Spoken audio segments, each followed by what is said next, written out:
to close it.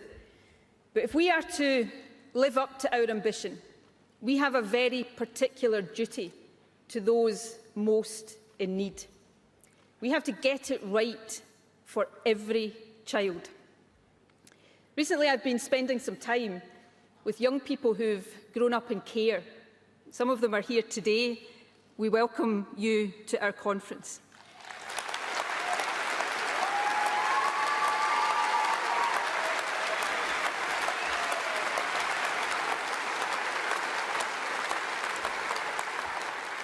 Their stories have moved me deeply.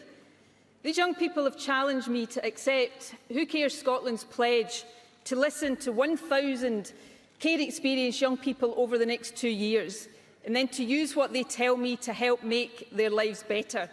I've accepted that challenge.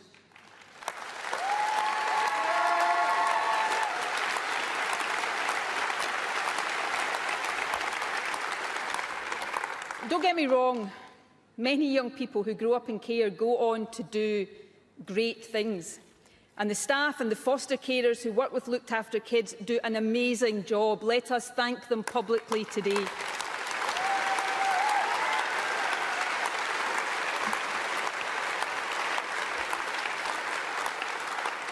And real progress is being made. School exclusions are down. The number of children living in permanent rather than temporary placements is up. But we cannot ignore the reality for too many children in care. Only 6% go to university. Nearly half will suffer mental health issues. Half of the adult prison population are people who lived in care when they were growing up. And worst of all, and this breaks my heart, a young person who has been in care is 20 times more likely to be dead by the time they are 25 than a young person who hasn't. Conference, this simply has to change, and I am determined that it will change.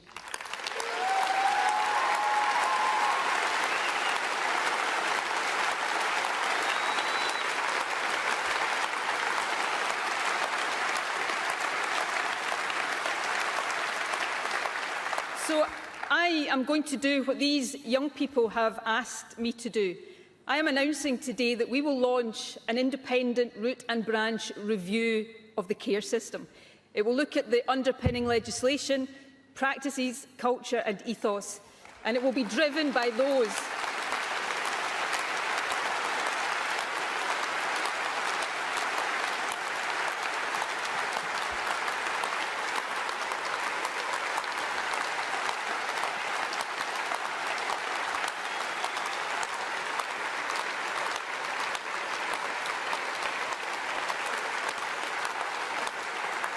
and it will be driven by those who have experience of care.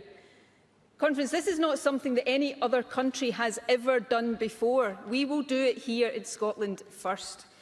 You know, the young people who speak to me make a simple but very powerful point. They say the system feels like it is designed only to stop things happening. And of course, it must have safeguards and protections. But children don't need a system that just stops things happening to them. They need one that makes things happen for them.